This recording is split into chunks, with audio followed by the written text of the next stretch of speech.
সম্প্রতি একক পরমাণুর স্তরযুক্ত ধাতু তৈরিতে সফল হয়েছেন চীনের বিজ্ঞানীরা। এই দ্বিমাত্রিক বস্তুটির পুরুত্ব মানুষের চুলের ব্যাসের 2 লাখ ভাগের মাত্র 1 ভাগ। এই সাফল্য 2D ধাতুর গবেষণায় নতুন দিগন্ত উন্মোচন করবে এবং উৎপাদন বিজ্ঞানে নতুন উদ্ভাবন ঘটাবে।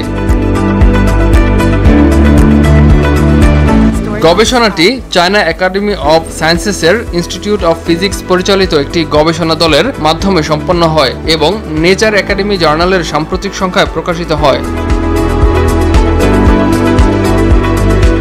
2004 সালে একক স্তরের গ্রাফিন আবিষ্কারের পর দ্বিমাত্রিক উৎপাদনগুলো পদার্থবিজ্ঞানের গবেষণায় বিপ্লব ঘটিয়েছে। গেল 20 বছরে এ ধরনের 2D উপাদানের সংখ্যা দ্রুত বেড়েছে। চীনা গবেষণা দলটি ভ্যান্ডার ওয়ালস স্কুইজিং মেথড নামের একটি পরমাণু পর্যায়ের বিশেষ উৎপাদন পদ্ধতিতে বিভিন্ন দ্বিমাত্রিক ধাতু তৈরি করতে সক্ষম হয়েছেন। আর এ ধাতুগুলোর মধ্যে রয়েছে বিসমাথ, টিন, সীসা, ইন্ডিয়াম ও গ্যালিয়াম।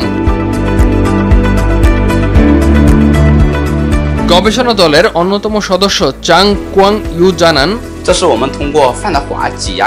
দ্বিমাত্রিক ধাতুগুলোর পুরুত্ব একটি পাতলা কাগজের 10 লাখ ভাগের 1 ভাগ। যদি 3 মিটার দীর্ঘ একটি ধাতব ঘনককে এ ধরনের একক পরমাণু স্তরে নিয়ে যাওয়া যায়, তবে এটি দিয়ে গোটা বেইজিং এর উপর চাদর বিছিয়ে দেয়া যাবে।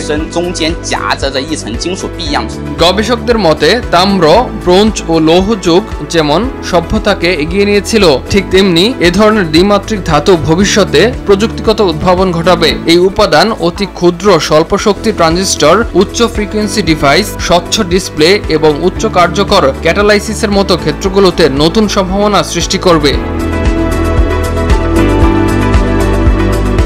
ইমতিয়াজ আহমেদ, RTV।